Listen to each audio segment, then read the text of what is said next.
when you went over to the ER, was the patient that you were there to attend to, was that Dynel Lane? Yes. And that's the defendant in this case? Correct. And when you got over there, did you attend to her, to Miss Lane, the defendant? When I arrived, one of the emergency department nurses saw me. She kind of gave me a quick story that Dynel apparently had delivered preterm baby at home. The placenta, she had said, was still attached to the baby. I saw the neonatal nurse practitioner was there, and apparently they had already pronounced the baby dead. When I arrived, Dynel and another man were sitting in chairs sort of facing the back wall, and the man was holding the baby weeping. And so I kind of, I asked how Dynel was doing. The nurse said she seemed to be fine. I actually kind of looked over. She was wearing long pants. I just wanted to make sure she wasn't bleeding. I didn't see any obvious evidence of hemorrhage. So at that time, I decided to, let them grieve. She seemed to be stable. I asked the nurse to give her Pitocin, which is a medication we often give after delivery, just to make sure that the uterus tightens down so a woman doesn't bleed.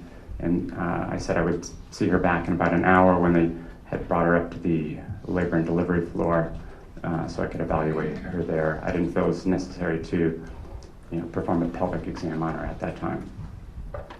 You indicated when you went in the room that the baby was being held by a gentleman and that he was crying. What would you describe as being Miss Lane's demeanor at that time?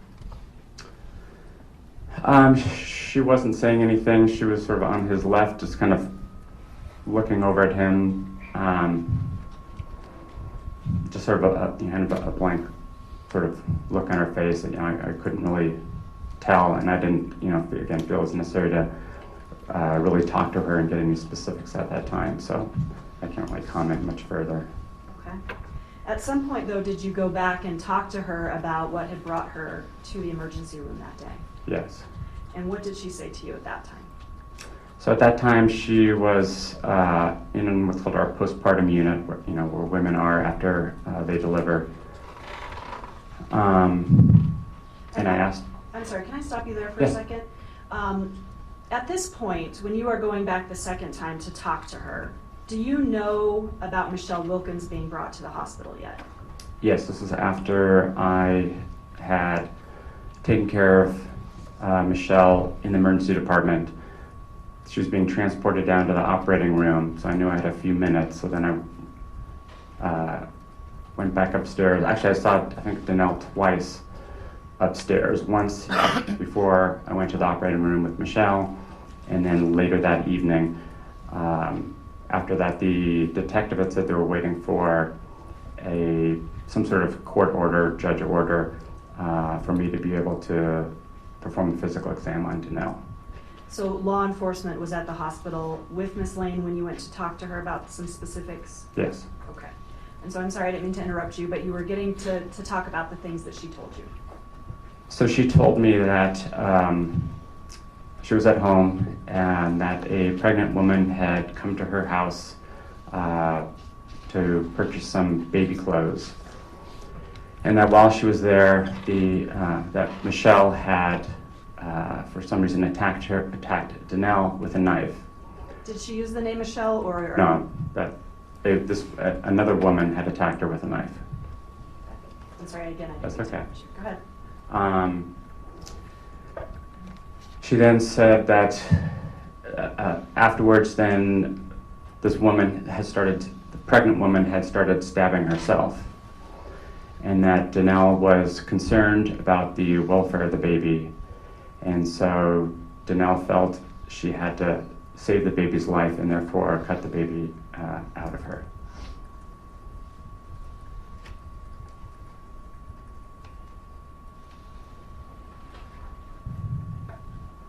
Ultimately, at some point that day or that evening, did you eventually perform any kind of medical examination on the defendant? Yeah, performed a physical exam, pelvic exam. And then we performed a ultrasound on her uterus. And were you able to determine at that time whether there was any findings or evidence of her being recently pregnant? No, there's none. So kind of going back a little bit, you said that you initially went into the defendant's room. She seemed to be okay, so she left, or excuse me, you left. And then at some point while you're still at the hospital, does Miss Wilkins come in, or what are you doing when she comes in? So, initially I went to the emergency room when I saw that she appeared to be stable, and that's when they were holding the baby. And I told the nurse I would, come back about an hour later when she was upstairs. So then I started walking back across the street to my office.